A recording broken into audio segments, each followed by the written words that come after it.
ओम कर चरण कृतम वा कायजम कर्मजम वा श्रवण नयनजम वा मानुषम वा पराधम विहितम विहितम वा सर्वमेतत् क्षमस्व। काल हर कष्ट हर दुख हर दारिद्र हर हर महादेव शिवशंकर शंभो काशी विश्वनाथ गंगे। नमस्कार, जय माता दी।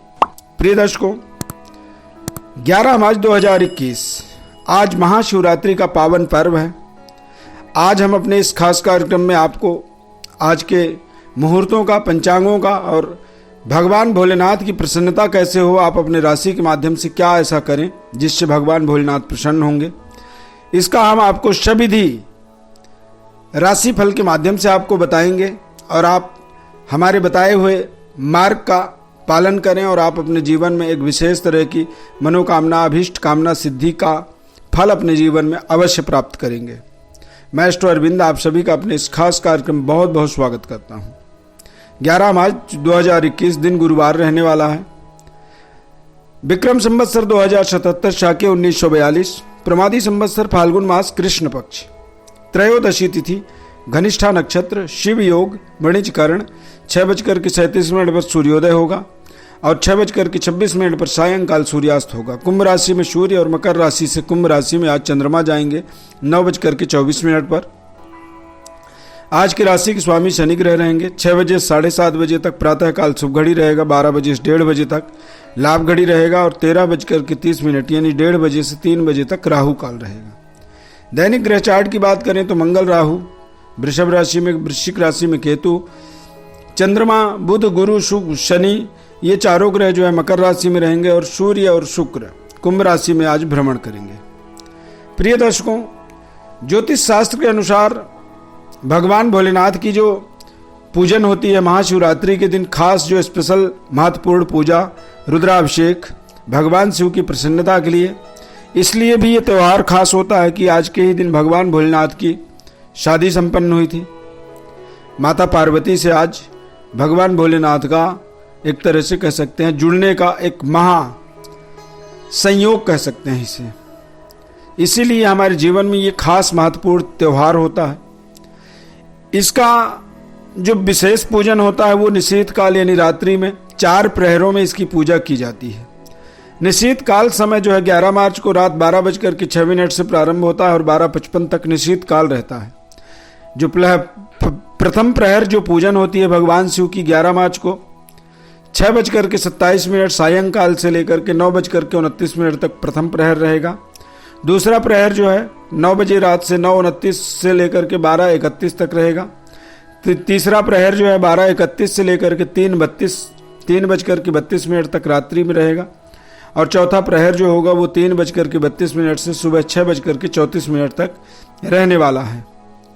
और शिवरात्रि का जो पारण होता है यानी कि जो व्रत करते हैं उनके लिए 12 मार्च को सुबह 6:34 से लेकर के शाम 3:02 तक ये पारण का समय होता है। इस समय में पारण करना चाहिए। भगवान भोलेनाथ की कृपा हमारे जीवन में बनी रहे, भगवान भोलेनाथ की प्रसन्नता हेतु हमें शिवरात्रि के पावन पर्व का अपने जीवन में कुछ विशेष तरह का महत्व, विशेष तरह की आनंद प्राप्त करने में विशेष तरह का एक सहयोग कह सकते हैं हमारे जीवन में प्राप्त हो जाता है। अब राशिफल के अनुसार सबसे पहले देखेंगे सभी 12 राशियों में हमें क्या करना चाहिए। तो मेष राशि वाले जातकों के लिए 10वां 11वां चंद्रमा होगा, यानी कि आपको भगवान भोलेनाथ को पंचामृत से और स्नान करानी चाहिए, पृथक पृथक दूध से, दही से, घी से, शहद से और चीनी से।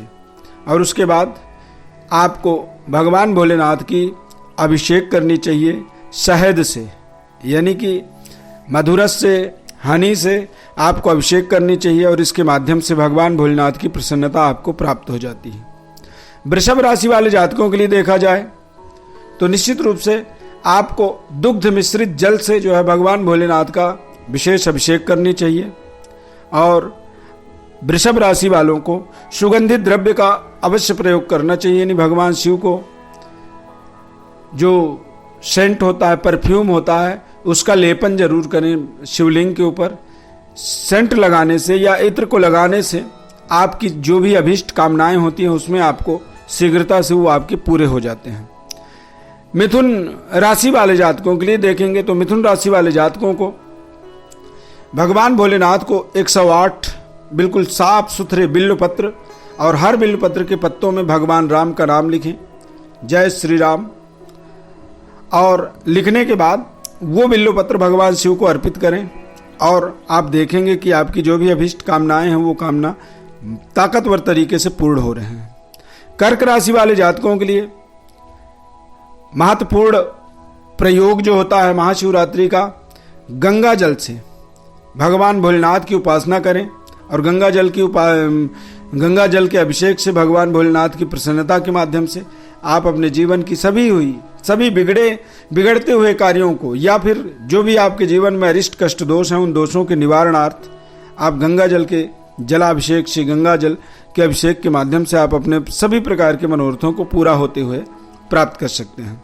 सिंह राशि वाले जातकों के लिए देखेंगे तो सिंह राशि वाले जातकों को जो अभिषेक करना है भगवान भोलेनाथ का, उसमें आप शुद्ध जल में रोली मिश्रित करें और थोड़ी सी हल्दी मिला करके जल में और भगवान भोलेनाथ का अभिषेक करें, पूजन करें और भगवान भोलेनाथ की प्रसन्नतार्थ आपको अपने सभी मनोरथ पूर्ण होने के लिए एक भाव मन में रख करके भगवान भोलेनाथ की आप सेवा करें और इससे महाशिवरात्रि के संपूर्ण लाभ आपको अपने जीवन में प्राप्त होगा। कन्या राशि वाले जातकों के लिए देखेंगे तो कन्या राशि वाले जातकों को 108 बिल्व पत्र जरूर आपको चढ़ाना चाहिए और ओम नमः शिवाय हर बिल्व पत्र में आपको लिखना चाहिए और लिखने के बाद एक एक करके क्रम से ओम नमः शिवाय का स्मरण करते हुए भगवान भोलेनाथ के ऊपर चढ़ाएं और चढ़ाने के बाद भगवान भोलेनाथ के ऊपर जो है सुगंधित द्रव्य का आपको प्रयोग करना चाहिए, यानी सेंट इत्यादि का आपको जरूर प्रयोग करना चाहिए।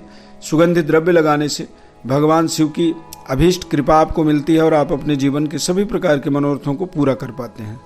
तुला राशि वाले जातकों के लिए देखेंगे तो तुला राशि वाले जातकों को भगवान भोलेनाथ की प्रसन्नतार्थ गन्ने का रस गंगा जल में मिश्रित करें और गन्ने के रस से जो है भगवान भोलेनाथ की उपासना करें, अभिषेक करें और ऋतु फल यानी कि जो इस समय में पेड़ों में लगा हुआ होता है फल, उसे कहा जाता है ऋतु फल। जो भी ऋतु फल आपको मिलता है वो फल आप जरूर 5 फल 7 फल 11 फल इकट्ठा करें और इकट्ठा करके भगवान भोलेनाथ में समर्पित करें।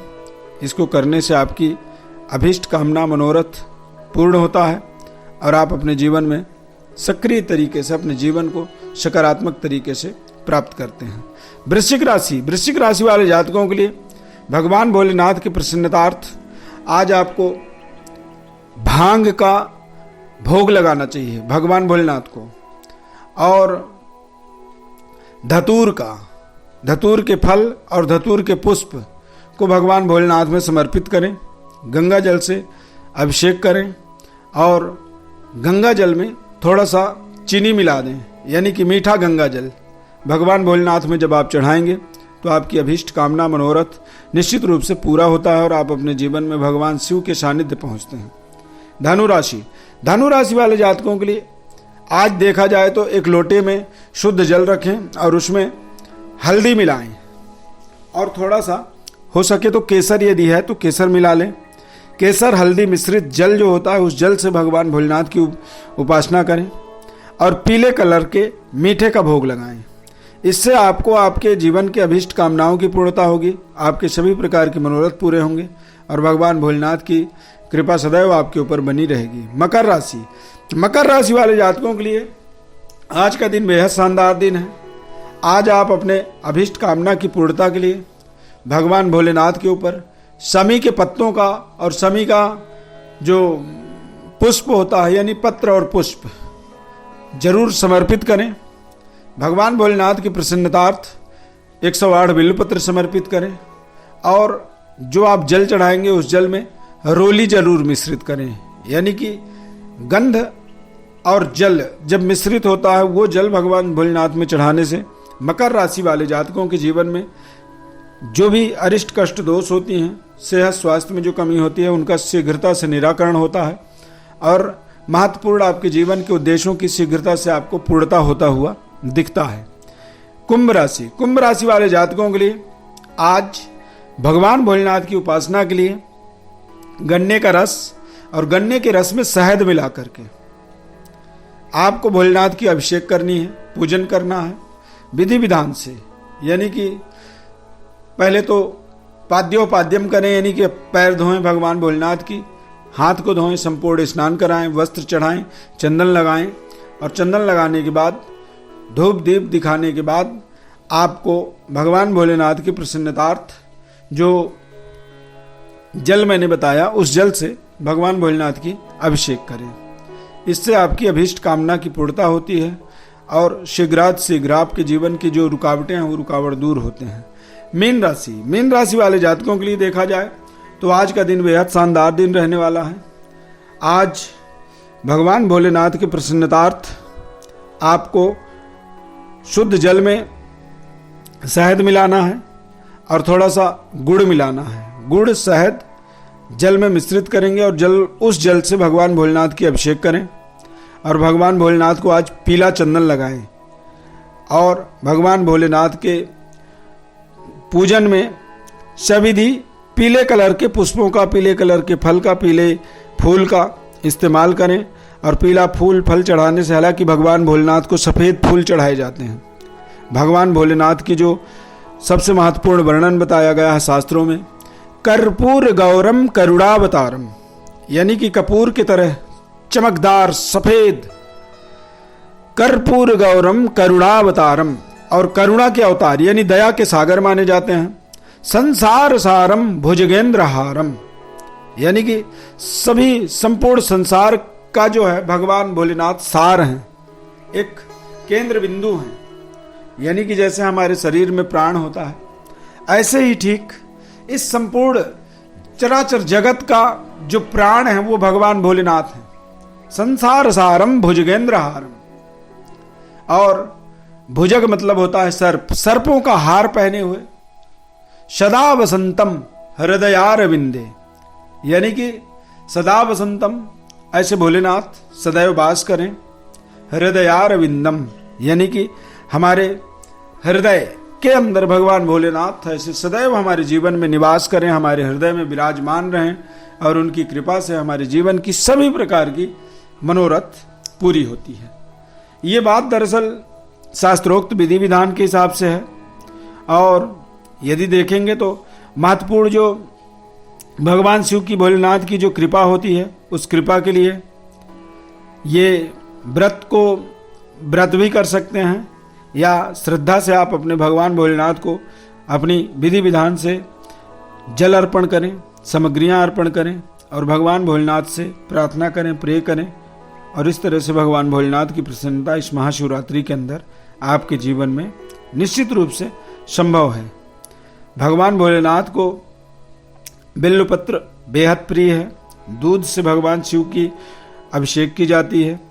वह सफेद पुष्पों को भगवान शिव के ऊपर चढ़ाया जाता है और सविधि पूजन के माध्यम से भगवान भोलेनाथ की प्रसन्नता हमारे जीवन में बेहद आसानी से हो जाता है और हमारी जो मनोकामनाएं होती हैं वो सभी प्रकार की पूरी हो जाती हैं। जैसे कि शादी में अड़चन आ रही है, या फिर संतान उत्पत्ति में अड़चन आए, या फिर कारोबार में आपको बरकत नहीं हो पा रही है, तो ऐसी स्थिति में लक्ष्मी प्रसन्नता के लिए गन्ने के रस से अभिषेक करनी चाहिए। संतान प्राप्ति के लिए दूध से अभिषेक करनी चाहिए। शत्रु पर विजय प्राप्त करने के लिए शहद मिश्रित जल से, अभिष्ट कामना की पूर्णता के लिए, भगवान भोलेनाथ की प्रसन्नता के लिए हमें इन पदार्थों के अभिषेक के माध्यम से हमारे जीवन के सभी मनोरथ पूरे होते हैं और हमारे जीवन का विशेष कल्याण होता है। हमारे इस खास कार्यक्रम में जुड़ने के लिए, देखने के लिए बहुत बहुत धन्यवाद। भगवान भोलेनाथ की कृपा आपके जीवन में सदैव बनी रहे। इस विशेष शुभकामना के साथ महाशिवरात्रि की ढेर सारी शुभकामनाएं आपके जीवन में। भगवान भोलेनाथ सदैव आपके जीवन में वरद हस्त बनाए रखें। बहुत बहुत धन्यवाद। जय माता दी।